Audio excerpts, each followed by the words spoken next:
마지막 절까지 보아왔습니다. 그런데 빌립보서 설교를 뭐 한두 번 했겠습니까? 근데 이번에가 제일 많은 깨달음이 있었고 제 나름대로는 은혜가 있었습니다.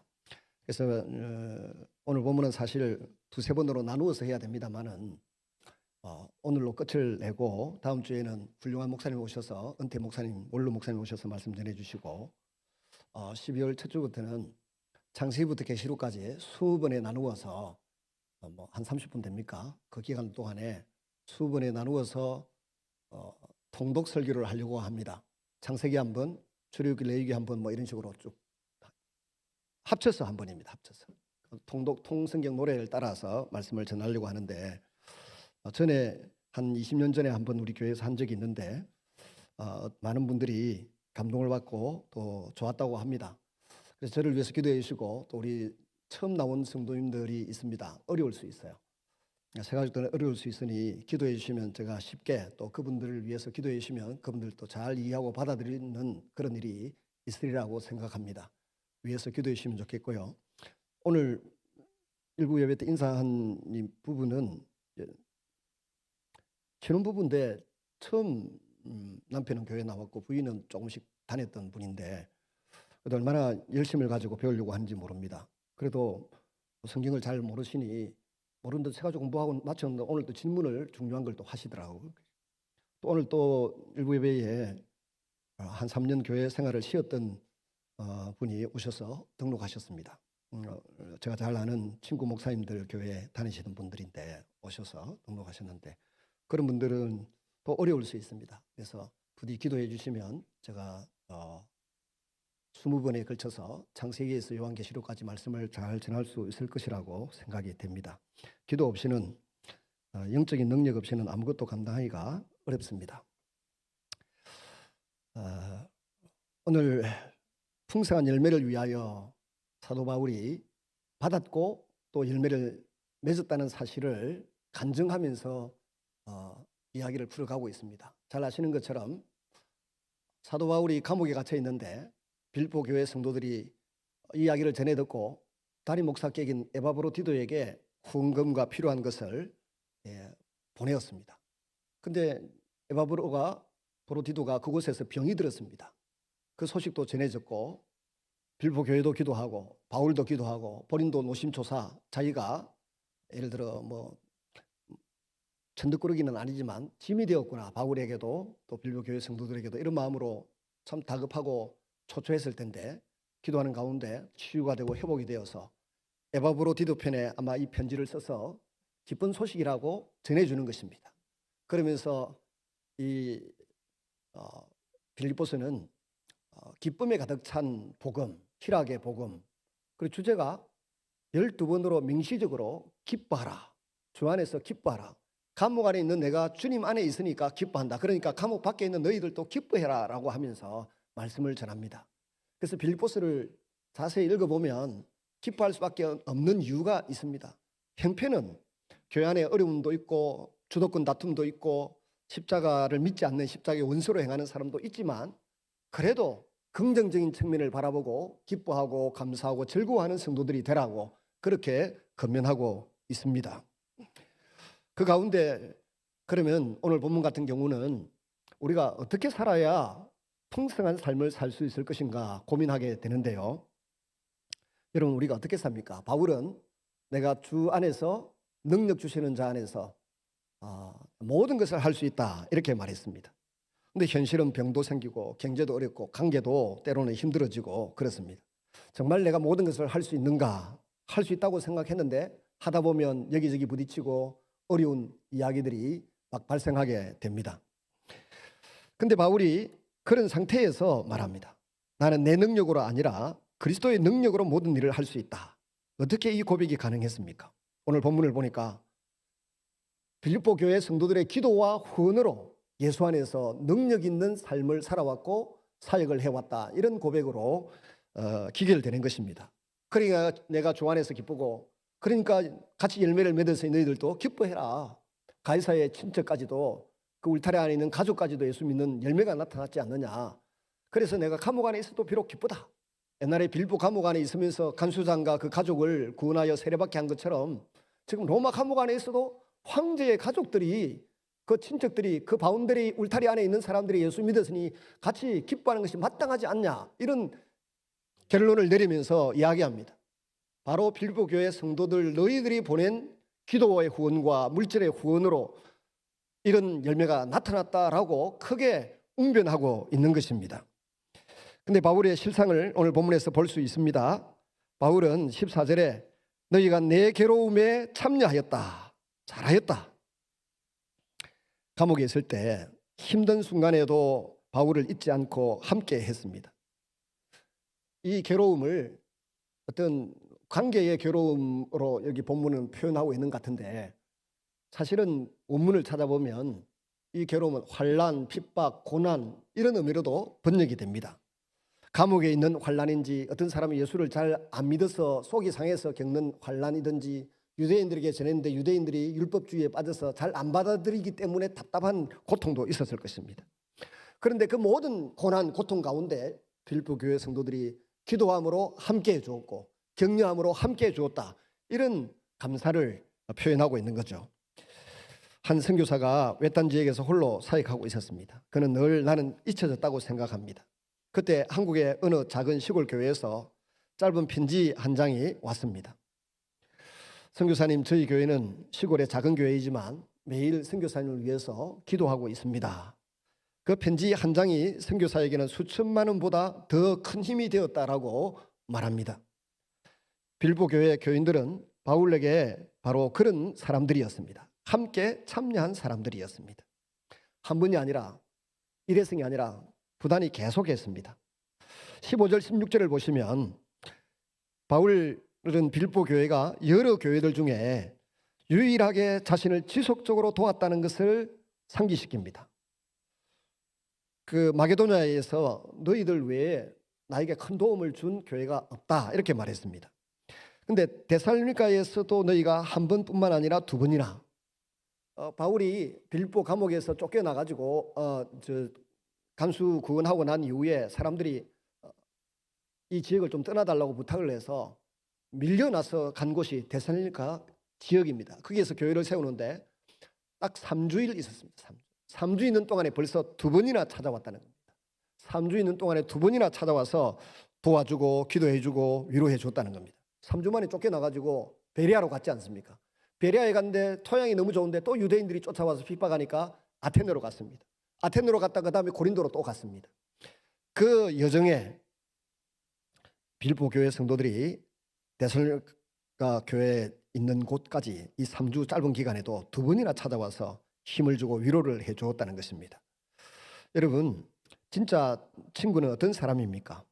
필요할 때 나타나는 사람이 아니라 필요할 때마다 나타나서 도와주는 사람이 친구입니다. 빌보 교인들은 바울에게 그런 친구, 그런 동력자였습니다. 필요할 때마다, 상황이 흔들릴 때마다 꾸준히 붙들어준 공동체였습니다. 17절 18절을 보시면 베품의 축복은 받는 자보다 주는 자에게 크다고 말하고 있습니다. 바울은 이렇게 말합니다. 내가 선물을 구함이 아니요 너희에게 유익한 열매가 넘치기를 구함이라 그랬습니다.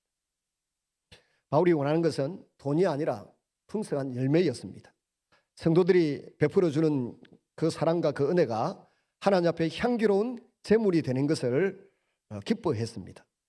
여러분, 우리 교회도 여러분들의 눈에 보이는 곳, 보이지 않는 곳에서 수고하고 헌신한 그 헌신으로 세워져 가고 있습니다. 선교지의 교회들도 그렇게 세워져 가고 있습니다. 제가 지난 9월 달에 8월 말 9월 초에 캄보디아 프놈펜에 갔었습니다. 가기 전에 뭐 비행기라든지 음식이라든지 거기에 목회자를 불러 모으는 데 필요한 경비라든지 세 교회가 돈을 내야 되는데 약 300만 원씩 내라더라고요. 근데 저는 우리 교회는 그거 낼 수 있는 처지가 아니다 그랬더니 선교본부에서 그 비용을 항공료 다 댔습니다.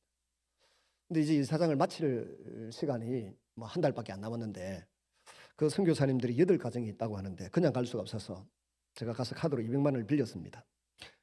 그리고 100달러씩 바꾸어 가지고 1,300달러인가를 들고 갔었습니다. 가니까 푸놈펜 공항에 밤 12시가 넘었는데 그 8가정이 다 나와 있는 거예요. 8가정이 다 나와서 그 꽃다발을 한 개씩 들고 있더라고. 같이 갔던 목사님들이 이런 일은 처음 본다 그러는 거예요.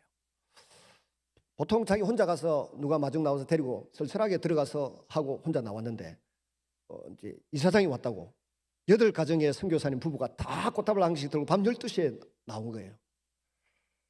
만약에 제가 그 $100 가져가서 격려비를 안 줬으면 얼굴이 떳떳해서 부끄러워 죽을 뻔했어요.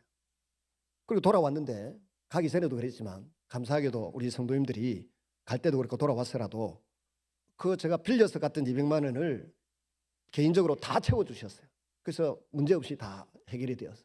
그러면 제가 $100를 그 선교사님에게 준 겁니까? 아니면 우리 성도들이 준 겁니까? 성도들이 준 거죠. 저는 전달, 심부름한 에바브로디드가 빌립보 교회 성도들의 헌금을 받아가지고 바울에게 갖다 주었듯이 우리 성도들이 반응은 조금 늦었지만 성도들이 준 돈을 전달했을 뿐이에요.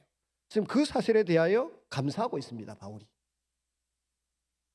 그런 목회자들 성도들의 눈에 보이는 눈에 보이지 않는 수고로 전부 하나님께 영혼을 구원하고 교회를 확장하고 세워가는 일에 우리가 쓰임받고 있음을 믿습니다. 그래서 그 선교사님들 뒤에 후일담이 뭔가 하면은 과거에는 자기들이 그렇게 안 했는데 경주 6월달에 선교대회에 너무 은혜를 많이 받아가지고 특히 설교들의 은혜를 많이 받았대요. 그 받은 은혜 때문에 이 은혜를 어떻게 표현하고 감사할 수 있는 방법이 없더라는 거예요. 근데 제가 간다니까 평생 안 하던 행동을 그렇게 밤 12시에 전부 꽃다발을 하나씩 들고 그렇게 나온 거예요. 가지고 오지도 못하는데 호텔에 있는 동안 호텔에 쓰레기통 비워가지고 거기 꼽아놓고 있다가 나와서 다시 챙겨가라 그랬는데 어쨌는지는 모르겠어요. 그러니까 수고하고 자기들을 위해서 애써주고 기도한 것에 대해서 그분들이 기억하고 있더라고. 나중에 후일담인데 뭐라는 거 하면 그때 말씀에 설교의 은혜를 못 받았으면 선교지에서 복귀할 사람들이 들어 있었다는 거예요. 특히 베트남에서도 그랬고 태국에서도 그랬고 두 선교사가 그 이야기를 나중에 하더라고. 캄보디아에 있는 선교사들 중에도 제일 열심으로 도왔던 부부가 비스무리한 이야기를 하더라고. 지금 그분들이 캄보디아가 지금 초토화되어 있는 가운데서도 그곳에서 여러 가지 사역을 하고 계십니다. 어려울수록 더 기도하고 돌봐야 될 줄로 믿습니다. 일회성 한 번 가지고 안 됩니다. 이번에 새벽에 기도하고 있다가 세부에 태풍으로 사람들이 많이 죽고 집이 떠내려가고 고생했다는 이야기를 전해 들으니까 세부에 제가 아는 선교사님들이 한 5, 6명이 있어요. 그중에 4사람에게 전화를 했습니다. 그랬더니 한국에 나와 있는 책임자도 있고 뭐 이쪽 있는데 마침 때 맞추어서 우리 어느 장로님 가정에서 박스를 뭐 처음에 2박스 이야기 하시는 것 같던데 나중에 보니까 10박스를 갖다 놓으셨더라고. 또 다른 성도님들이 또 한 10박스를 갖다 놨어요. 그래서 10박스를 전부 다 또 누가 헌금을 해놨어요. 그 돈 가지고 용달차 불러서 선교 본부에다 보냈습니다. 보냈더니 전에 말씀을 잠시 드렸는데 자기 아들이 의사가 둘이나 있고 한 사모님이 그중에 옷을 하나 파란 박스에서 끄집어내가 입었다면서 쫙 입고 사진 찍어서 제 아내한테 보냈더라고. 자기는 아들이 여사가 둘이나 되는데 좋은 옷 사 입고 갈 것이지 그 옷을 입고 내일 토요일 결혼식에 참석하겠다고 너무 감사하다고 편지를 보내온 거예요. 자매라서 그런가 뭐 이런저런 생각도 했는데 그리고 이제 세부에서 전화가 왔어요. 이슬기 선교사님에게서 전화가 왔는데 목사님 그거 필리핀 전역에 나눠야 됩니까? 아니면 제가 혼자서 관리해야 되는 거야? 네 혼자 니한테 맡기는 거니까 네가 혼자서 신학생들하고 주변에 그 교회에 다 나눠주고 마음대로 써라. 옷이 아마 좋은 옷일 거다. 아마 저 아파트에 있는 그 헌옷 수거함의 느끼는 아깝고 다시 입기는 나이도 그렇고 철도 그렇고 여러 가지 형편이 그래서 내놓은 고급 좋은 옷들일 건데 잘 나눠주고 복음 전하는데 교회를 세우는데 신학생들 교육시키는데 도움이 되도록 해라니까 너무 감사하고 선교지에는 천조가리 하나도 귀합니다. 저희도 세부에 우리 학생들 데리고 가본 적이 있는데 세부가 아니라 마닐라에 또 태국에도 가본 적이 있는데 우리가 입는 난닝구 한 짝만 들고 가도 애들이 줄을 섭니다. 러닝 하나 뭐 나이키 뭐 프로스펙스 뭐 맨체스터 유나이티드 뭐 이런 이상한 짜가 옷 가져가도 애들이 줄을 서서 입으려고 그래요. 그 산 쪽에 있는 그 마을에 사는 원주민들 교회에 가보면 우리 시골에 돼지 우리 같이 되어 있어요. 나무로만 지어져 있습니다. 약간 한 1m 높여가지고 문 밖에 나가면 바나나가 주렁주렁 열려 있으니까 농사 지을 필요도 없고 바나나만 따먹으면 먹고 삽니다. 근데 옷이 없어요. 이불이 없어요. 전부 감기 걸려 있어요. 그 열대 지역에서 전부 감기 걸려 있습니다. 우리 같이 간 우리 친구들 중에는 그 보았을 겁니다. 그런 사람들에게는 우리가 지금 입고 버리려고 하는 옷마저도 귀한 것입니다. 근데 이걸 잘 관리해서 선교지에 때마다 보내면 참 좋겠다 싶습니다. 그런 수고와 헌신을 하나님께서 절대로 가볍게 보지 아니하시고 마태복음 25장 31절 이하에 양과 염소의 비유에 보면 주님의 이름으로 행한 것 하나하나 벗었을 때 입혀주고 목말랐을 때 마실 물을 주고 굶주렸을 때 음식을 주고 병들었을 때 위로를 하고 감옥에 갇혔을 때 돌보아 주었던 이 모든 것을 이 지극히 작은 자 하찮은 자에게 행한 것 같아 보이는데 내 이름으로 행했다고 하면 그건 나에게 한 것이다.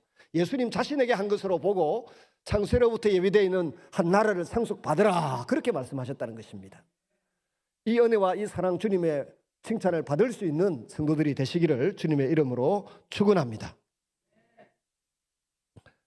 하나님은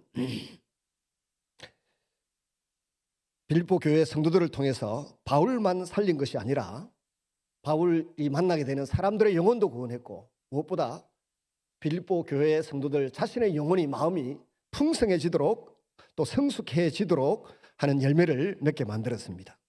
하나님은 욕심이 아니라 필요를 채우십니다. 19절 나의 하나님이 그리스도 예수 안에서 그 풍성한 대로 너희 모든 쓸 것을 채우시리라. 이 구절이 자주 오해가 됩니다. 일부 사람들은 이 말씀을 물질적 축복이 자동으로 쏟아진다는 식으로 이야기합니다. 구제 많이 하고 선교 많이 하면 자동으로 막 부자 되는 것으로 이야기를 하고 그렇게 설명하는데 바울의 의도는 그렇지 않습니다. 당신이 다른 사람의 필요를 채워줄 때 하나님은 당신이 계속해서 베풀 수 있도록 필요한 것을 공급해 주십니다. 밥을 늘 대접을 받는 사람은 보면 늘 대접을 받습니다. 섬기려고 하는 사람은 늘 섬김을 받습니다. 섬길 수 있는 그런 여력이 생깁니다. 지난번에 그 임직식 때 와서 설교하는 목사님 저희들이 제가 대학 1학년 때부터 만나서 저보다 4살 정도 위니까 늘 밥을 제가 50대 이전까지 한 번도 밥을 못 사게 하더라고. 산다 해도 가만히 있어 임마 형님이 한다는데 이러면서 못 사게 하더라고. 50좀 넘어가고 제 형편이 조금 나아지니까 오늘은 네가 사라 뭐 이렇게. 그래도 지금도 8분을 그분이 밥 사면 제가 2번 정도 살 수 있는 기회를 줍니다. 우리 성도들도 자꾸 밥 먹자고 하는 분들이 있습니다. 앞으로는 같이 밥을 좀 안 먹을 생각을 제가 합니다. 근데 내가 밥을 사겠다 돈을 내겠다 하면 못 내게 해요. 그래서 제가 한 번은 오늘은 공돈이 생겼다. 그 나라에 준 돈 있잖아. 18만 원인가 16만 원인가. 그거 가지고 살 테니까 가자 하니까 두 가정이 아무 소리 안 하고 와서 밥을 열심히 먹더라고요. 그래서 오늘은 내가 쏜다 하고 있는데 우리 저녁에 수요일마다 예배에 참석하시는 신강교회 장모님이 뚝 앞에 지나가더라고. 장모님 오늘 밥은 내가 낼 테니까 그냥 가세요 이랬더니 이미 우리 밥 다 내고 왔더라고요. 그래가지고 그날도 섬기지를 못했습니다. 근데 분명한 건 여러분 일생을 돌아보면 나에게 밥 사주는 사람 늘 밥 사주고요. 얻어먹는 사람 늘 얻어먹습니다. 근데 이 구조를 깨야 돼요. 나도 살 수 있다, 나도 섬길 수 있다, 나도 베풀 수 있다라고 구조를 깨버리면 자꾸 섬길 수 있는 돈이 생기고 베풀 수 있는 막 생기고 지위가 생기고 형편이 되는 걸로 역전이 일어나는 것을 믿으시기를 바랍니다. 이게 신앙생활입니다. 우리의 본능은 늘 대접받고 싶죠. 그런데 말씀과 또 성령의 감동을 받으면서 나도 한번 베풀어 보자, 한번 섬겨보자. 이 맨날 얻어먹는 것 대신 맨날 대접하고 베푸는 방식으로 한번 바꿔보자고 꿈을 꾸고 기도하면 그렇게 바꾸시는 하나님의 은혜가 있는 줄로 믿으시기를 바랍니다. 바울은 그래서 빌립보 교회 성도들이 나와 다른 선교사님들의 필요를 채워줄 때 하나님은 계속해서 빌립보 교회 성도들이 베풀 수 있도록 건강에 물질에 여러 가지 필요를 채워주실 줄로 믿는다, 공급하신다 이 말씀을 그렇게 하고 있습니다. 나의 하나님이 그리스도 예수 안에서 그 풍성한 대로 너희 쓸 것을 다 채우시리라. 부자로 만든다는 것이 아니라 계속 공급하고 계속 섬길 수 있는 마음과 여력을 주시겠다는 것입니다. 그래서 하나님은 내 욕심을 채우시는 분이 아니라 우리의 필요를 채워주시는 분입니다. 종종 저도 인간적으로 욕심이 생길 때가 있습니다. 욕심이 생길 때마다 제가 기억하는 것은 사무엘하 12장 8절인가 그렇습니다. 거기에 보면 다윗이 바세바와 끔찍한 사고를 치고 난 이후에 우리아도 죽이고 자기 우리아의 할아버지 아히도멜이 또 배신도 하고 하는 일이 일어나지 않습니까? 그때 나단 선지자를 보냈습니다. 나단 선지자를 통하여 하나님께서 다윗에게 말씀을 전달합니다. 내가 너를 어여삐 여겨서 사울의 집에 내 주인의 집에 있던 부인들과 그 모든 소유와 모든 백성들을 너에게 다 옮겨주었다. 그런데 너는 왜 그것에 만족하지 못하고 그런 남의 것을 빼앗아서 즉 아내 바세바를 빼앗고 또 그에 속한 것을 빼앗고 그를 죽이고 그런 못된 짓을 했느냐. 그 다음 대목이 중요해요. 너에게 꼭 필요했다고 하면 이것도 더하고 저것도 더하였으리라 그랬어요. 이것도 더하고 저것도 더하였어요. 한번 따라합니다. 필요하면 이것도 더하고 저것도 더하였으리라.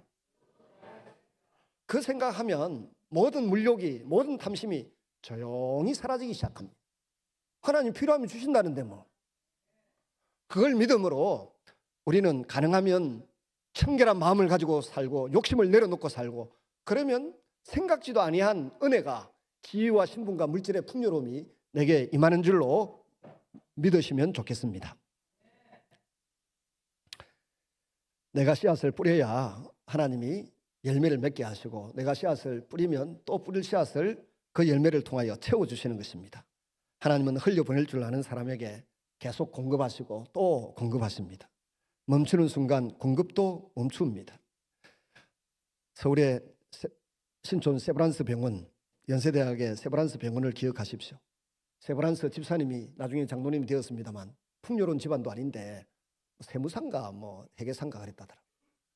끊임없이 연세대학에다가 돈을 보내고 그것이 1990년까지도 그 아들 손자까지 계속 연세대가 그렇게 부흥하고 병원이 풍성해져도 이제 그만이다 하지 않고 3대가 계속 연세대학에다가 돈을 보냈어요. 나중에 세브란스 장로님이죠. 그래서 그 병원 이름이 세브란스 아닙니까? 우리 성도들의 가정에도 3대, 4대를 이어서 외국이든 지방에 있는 어려운 교회든 또 학교든 도울 수 있는 그런 은혜가 임하시기를 바랍니다. 그리고 20절에 보면 모든 영광은 하나님께 돌리고 있습니다. 바울은 편지를 마무리하면서 자기 자신이나 빌보 교회의 헌신은 칭찬하지 않습니다.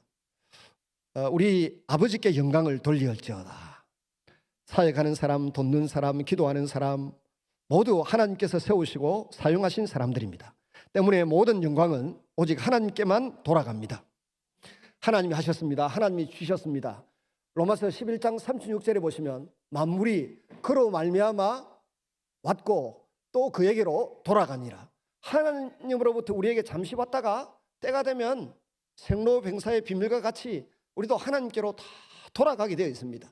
하나님 앞에 섰을 때 작은 일에서부터 큰 일에 이르기까지 내 이름으로 행한 모든 일들, 말들, 생각들, 행동들 상 주시겠다 하시는 그 음성을 칭찬을 들을 수 있기를 바랍니다. 마지막 인사입니다. 보이지 않는 공동체의 힘이 21절에서 23절에 나옵니다. 바울은 여러 사람의 문안을 전합니다. 가이사의 집 사람들이 있습니다. 거기에 보면 과거에는 가이사의 친척들 이렇게 표현을 했는데 요즘은 번역을 가이사의 집의 사람들, 로마 황실 안에 노예도 있고 또 노예가 아닌 자유인이면서도 열심히 그 가족처럼 일하는 사람도 있고 실제 혈육 친척들도 있다는 것입니다. 그중에 어떤 부류의 사람인지 모르지만 그들도 내가 감옥에 있는 동안 복음을 전했더니 믿고 감옥에 갇혀 있는 동안에도 전했더니 믿고 구원을 얻었고 너희들에게 안부를 전하라고 한다. 풍성한 열매를 자랑하고 있는 것입니다.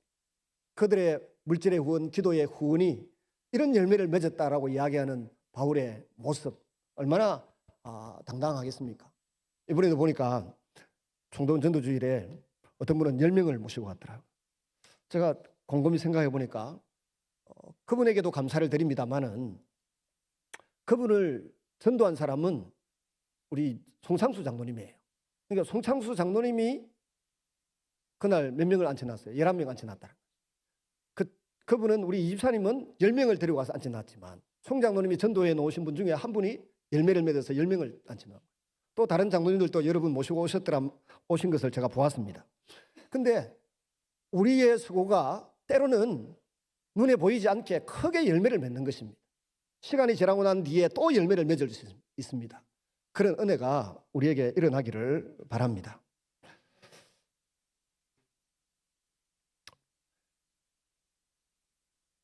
빌립보 교회와 이렇게 떨어져 있는 사람들은 서로 본 적도 없습니다. 그렇지만 무리 대신 예수님 중심으로 한 몸이고 한 나라이고 한 왕을 섬기는 백성들입니다. 지금 우리가 떨어져 있어도 우리는 천국에서 영원히 함께 살 백성들입니다. 그날에는 지금보다 훨씬 더 풍성한 기쁨을 누리게 될 것입니다. 말씀을 믿습니다. 나를 통해서 흐르는 은혜의 통로가 있기를 바랍니다.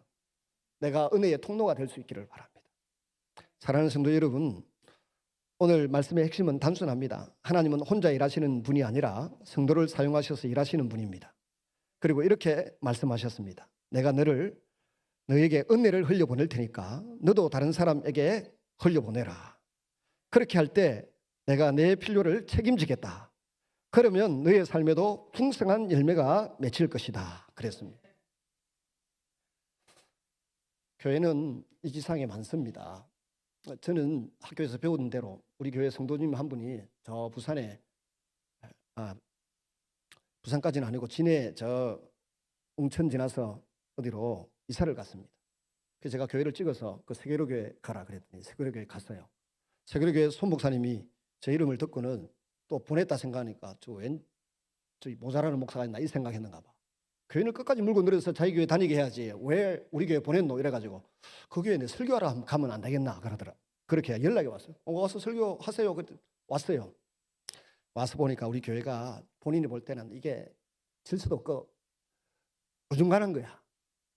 제가 저를 만났더니 목사님 내가 지하에서부터 2층까지 오락내락 해봐도 아무도 환영하는 사람도 없고 오후 예배 안내하는 사람도 없고 욕 실컷 들었습니다. 후배인데 나이는 저보다 한 3살인가 많으세요. 그래서 와서 이제 설교하시는데 그러시더라고. 뭐 다른 거 기억 안 나는데 전도는 쉽다 뭐 이런 책도 그 뒤에 나와. 뭐라는 거 하면 집사님이 새벽 기도를 나와야 되는데 새벽 기도를 안 나오더라는 거예요. 왜 안 나오냐 그랬더니 고추밭에 고추 돌보느라고 뭐 그 다음날 가가지고 그 시골에 그 당시에 시골에 고추밭을 전부 다 가서 고추 다 뽑아버리고 꺾어붙대. 그러면 그 여집사님이 어떻게 해야 됩니까? 교회를 옮겨야지 당연히. 근데 오히려 그 말에 순종하고 교회를 더 열심히 다니고 더 기도하고 처음에 손 목사님 그때는 바닷가였는데 처음에 가니까 맨날 남전도의 행사가 개 한 마리 잡아가지고 돼지나 개 잡아가지고 잔치하는 거 1년에 행사 그것밖에 없더라. 없애보고 교인 30명 있었는데 그 당시에 우리 교회 지은 윤창현 장모님이 우리 교회를 지었어요. 손 목사님도 부탁도 하고 했는데 그 부탁에 따라 한 건 아니고 균등하게 공정하게 경쟁을 해서 그분이 이 교회를 지었습니다. 교회를 짓는 가운데 건축비가 2배로 뛰어오르는 위기의 순간이 있었습니다. 그래서 건축회사 사람들은 전부 다 중단해라. 중단하면 더 많이 받는다 이거 아닙니까? 근데 그 윤창현 장로님도 저하고 나이도 갑장이지만 담임 목사님 추천한 게 있으니까 교회는 그러는 거 아니다 하고 미친 건 아니지만 수익을 최소화하고 교회를 끝까지 무리 없이 지었습니다. 반드시 복을 받을 줄로 믿습니다. 지금 그분이 실정법 위반이라 하니까 그 법에 의해서 구속이 되어 있습니다. 우리가 할 수 있는 건 기도해 주는 것밖에 없어요. 어떤 분이 저보고 고심 뭐 하냐 그래요. 야, 우리 총회에서 성명서 만들어 가지고 발표도 하고 나름대로 힘을 쓰고 있다. 부산에 데모하라 했었는데 내가 우리 교회가 지금 형편이 이런데 뭐 데모하러 다닐 형편은 아니다. 저 강화문이 어디 가네. 대신 기도는 열심히 하고 있다. 여러분 이건 진보든 보수든 목회자가 목회를 하다가 나름대로 뭐 조금 지나친 바는 있죠. 좀 지혜롭게 말할 수도 있는데 어려움을 겪고 있을 때는 온 교회가 보수 진보를 떠나서 함께 기도함으로 석방되도록 해야 돼요. 석방된 상태에서 이렇게 조사받으면 되잖아요. 또 그 선거법 위반 정도는 현역 목회자니까 한 벌금 좀 받으면 되는데 너무 과하다. 이게 이제 중론이에요. 이건 우리 생각이고 또 법을 집행하는 사람들이나 검찰이나 다른 어떤 기준을 갖고 그렇게 하고 있겠죠. 그래도 우리는 우리 편에서 할 수 있는 일, 뭐 부산역에 못 가고 어디 못 가더라도 법원 앞에 못 가더라도 우리 편에서 할 수 있는 일은 늘 기도하는 것입니다. 하나님 앞에 나름대로 열심히 살려고 하는 분이 잘했든 잘못했든 영어의 몸이 되어 있고 교회는 담임 목사를 잃어버리고 어려움 속에 있으면 우리가 해야 할 일은 기도입니다. 그래서 한국 교회가 더 큰 어려움과 위기에 봉착하지 않도록 법을 집행하는 사람, 판정하는 사람 마음을 부드럽게 하셔서 좀 어지간한 것은 덮고, 허물은 덮고 지나가고 조금 모른 척하고 지나가고 해서 교회가 과거처럼 다시 한번 부흥의 일로를 달려갈 수 있는 길이 열리도록 협력해 주시면 좋겠습니다. 여러분, 우리가 그렇게 할 때 하나님께서 우리가 어려울 때 우리 주변에 있는 사람들이 기도해 주실 줄로 믿습니다. 그러면 당신들의 삶에도 풍성한 열매가 맺힐 것이다라고 바울은 지금 약속하는 것입니다. 오늘 우리의 삶도 빌립보 교회처럼 누군가의 고난을 함께 짊어지고 작더라도 꾸준히 베풀고 하나님이 공급하시는 은혜를 풍성하게 경험하시는 은혜의 통로가 되시기를 주님의 이름으로 축원합니다. 기도하겠습니다. 같이 주신 말씀을 생각하면서 잠시 기도하고 찬양 드리겠습니다. 통성으로 기도합니다. 자비로우신 아버지 하나님, 오늘도 우리에게 귀한 성의를 주셔서 함께 기도하고 예배할 수 있는 은혜를 베풀어 주신 것을 감사합니다. 자비로우신 아버지 하나님, 긍휼을 베풀어 주셔서 우리 모든 성도들이 은혜의 통로로 살 수 있도록 도와 주시옵소서. 말씀을 말씀대로 이해하고 주의 은혜를 붙들고 믿음으로 살아가는 자녀들이 되도록 이끌어 주시기를 간절히 소원하고 기도합니다. 사도 바울의 목회 여정이 힘들었습니다. 선교 여정에 맞고 파선하고 졸도하고 매맞고 굶주림이 있었습니다. 그럼에도 불구하고 주 안에서 능력 주시는 자 안에서 내가 능히 모든 것을 할 수 있다고 고백하면서 살았습니다. 거기에는 빌립보 교회 성도들의 기도와 후원이 있었습니다.